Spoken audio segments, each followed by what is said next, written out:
Lâmpada para os meus pés é a tua palavra e luz para o meu caminho. Salmo 119, versículo 105. Sejam bem-vindos, queridos amigos professores do Programa de Educação Cristã Continuada.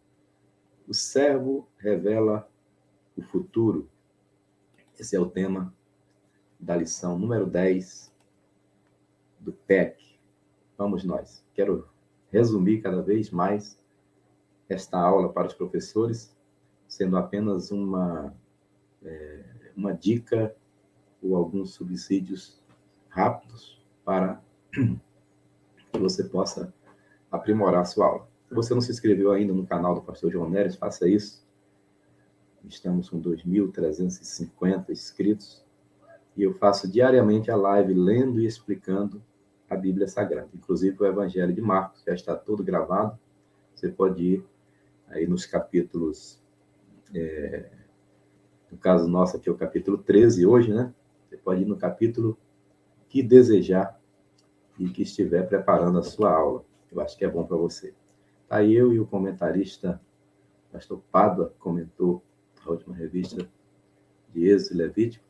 Olha aí em Belém, nossa viagem no mês de junho foi abençoada, participamos do impacto humanitário, também dos cultos na Igreja Mãe, foi uma benção para nós. Família linda, olha aí, a Radassa recebeu o papai chegando do Nordeste, meu filho Nasson, olha aí, a alegria da Radassa, minha primeira netinha. 2 meses essa semana, hein? Já está até torcendo pelo Brasil, olha aí.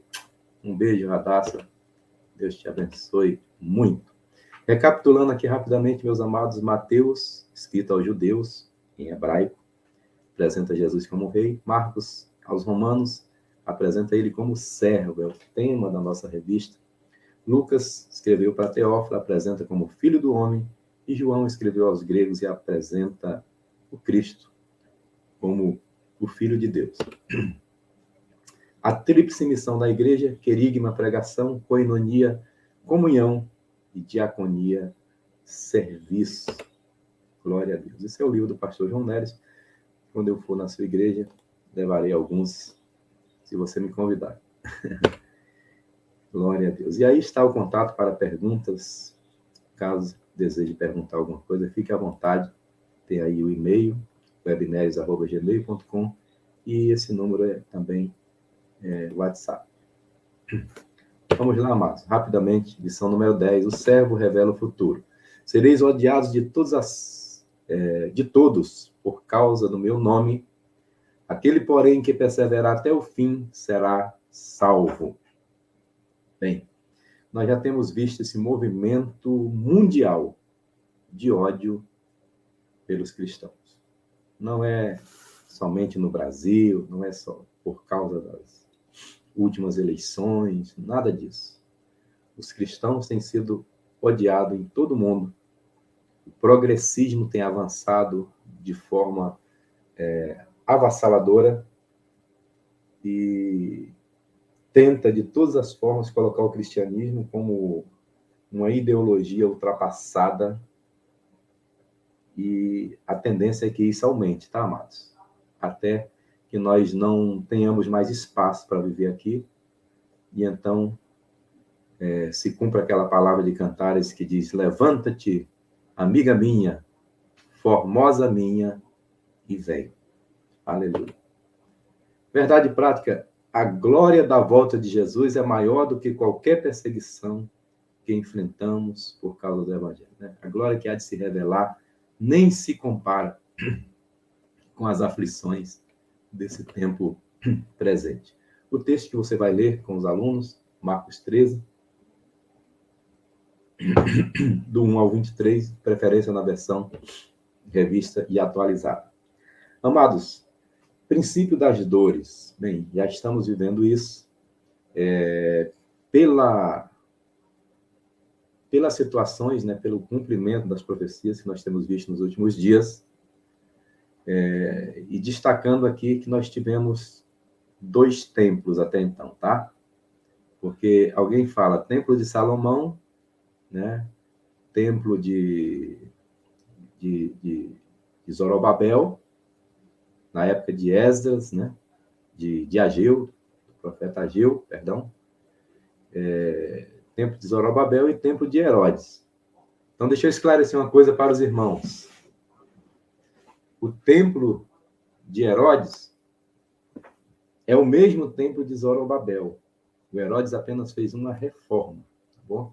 Então, nós tivemos o primeiro templo e o segundo templo, que é o templo de Herodes. O terceiro templo seria um templo que está prestes a ser construído, é um dos mistérios da área escatológica, né? Como seria isso, uma vez que no local do templo está aquela mesquita, né, dos muçulmanos, mesquita de Omar, e então, como seria esse templo? Onde seria? Mas existem projetos, peças e vários vídeos falando sobre isso.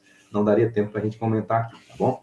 Mas nós temos, então, dois templos. O Templo de Salomão e o Templo de Zorobabel, que é o mesmo templo de Herodes, restaurado. Herodes fez uma grande reforma e, por isso, o templo passou a ser chamado Templo de Herodes. E esse templo foi destruído, né, no ano 70, com a invasão de Tito, general romano, que depois se tornou imperador, certo?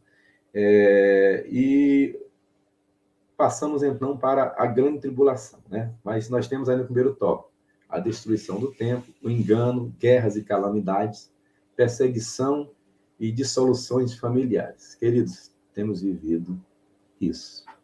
Não tem como dizer que não. Nessa segunda parte, a grande tribulação, que está ligada à primeira, eu queria deixar como contribuição para os irmãos sobre a grande tribulação, que será um período de 7 anos. A maioria dos assembleanos, se não quase todos, são pré-tribulacionistas. Digo maioria porque eu conheço muita gente que não é. Alguns são mesotribulacionistas, acreditam que a igreja vai ficar até a metade da tribulação. Mas eu quero, junto com essa aula, mandar para vocês um link de uma aula que eu ministrei no início da pandemia, que é Gog, Magog e o Anticristo. Tá? Eu vou colocar o link dessa aula, tá também no YouTube. Na época eu fiz para o Facebook, mas eu salvei no YouTube depois. A tribulação dura 7 anos. É o que Daniel chama de um tempo e 2 tempos e metade de um tempo. É imprescindível que, para você falar desse assunto, você leia Daniel, pelo menos 7 até o final. Entendeu? Principalmente 7, 8, 9 e 10. Onde Daniel vai falar das 70 semanas. E ele diz que 7 semanas e será tirado o Messias. E mais 69 semanas. Mais 62 semanas, perdão. 62 com 7 vai dar 69 semanas. Então, se Daniel recebeu uma mensagem do anjo dizendo 70 semanas estão determinadas sobre o teu povo, e aí ele faz a conta e diz que o Messias seria tirado com 62 semanas, mais 7 semanas. Logo, irmãos, nós temos uma semana faltando. Nós temos uma semana faltando para completar o calendário de Daniel, das 79 semanas. Essa tribulação, essa grande tribulação, é a 70ª semana de Daniel. É o tempo da angústia de Jacó. Um tempo de angústia e de perseguição como nunca houve. Um tempo de tribulação como nunca houve na terra. Essa é a grande tribulação. Deixa eu dizer outra coisa para os irmãos como colaboração. Escatologia é o assunto mais polêmico e mais difícil de chegar a um consenso entre os escritores, os teólogos em geral. Tá? Então, não se preocupe se alguém disser, mas ele volta no meio, Jesus, ele volta depois da tribulação, a igreja vai ser perseguida. Gente, vamos pela Bíblia, né? Nós, assembleanos, eu acho que estamos com com entendimento muito bom nessa área, tá? Infelizmente, eu vejo pessoas que são doutores aí, mas que têm um entendimento muito raso nessa área de escatologia, tá bom? Convém que nós venhamos nos aprofundar. Espera aí um pouquinho. Então, convém lembrar para os irmãos que muitos têm um entendimento raso nessa área. Então, nós entendemos sim que Jesus disse para a igreja: como guardaste a palavra da minha paciência, Apocalipse, para a igreja de Filadélfia, também eu te guardarei da hora da tentação que há de vir sobre todo mundo, para tentar os que habitam na terra. Tá? Nós entendemos que em Isaías também Deus disse: vai, povo meu, entra nos teus quartos, fecha a tua porta, até que passe a ira. A ira não foi destinada à igreja, a ira é destinada ao mundo. E nós estaremos escondidos com o Senhor nas bodas do Cordeiro. Estaremos escondidos com o Senhor Jesus no local secreto. Nós estaremos na sala do trono. Nós estaremos, como diz o livro de Cantares, na sala do banquete, com o noivo, enquanto o mundo estará em angústia. Essa parte do sacrilégio vai remeter a Antíoco Epifânio, antes de Cristo, né, que sacrificou uma porca no altar. Mas observe que o sermão profético ele é difícil de ser entendido por isso, porque ao mesmo tempo que fala de algo que já passou, o que está passando, aponta também para algo que virá. E Deus, queridos, ele é atemporal. Então, o sermão profético ele é difícil de ser entendido, porque Jesus está falando de coisas, não ficará pedra sobre pedra que não seja derribada, e aconteceu imediatamente com o templo. Tá? E, ao mesmo tempo, ele está falando de coisas que acontecerão na tribulação. O discurso de Jesus se mistura com coisas que estão acontecendo, que aconteceram ali, próxima, e aponta também para a 70ª semana, que está dentro da profecia de Daniel. São 70 semanas. Só que na 79ª, o Messias é tirado. Então, nós vivemos um lapso do tempo para nós, porque Deus não tem tempo, ele é atemporal, ele está no Kairos, nós estamos no Cronos. Então, ficou faltando essa 70ª semana, que será a grande tribulação, tempo da angústia de Jacó. Tá? Aqui eu tenho algo também para acrescentar, para a gente encerrar a aula de hoje. Né? Queremos que Cristo voltará em glória, mas quando ele voltar em glória, ele já volta com a igreja, que a igreja foi retirada antes da tribulação para ser escondida. Tá? A profecia lá do capítulo 12 de Apocalipse fala que a igreja está escondida no deserto.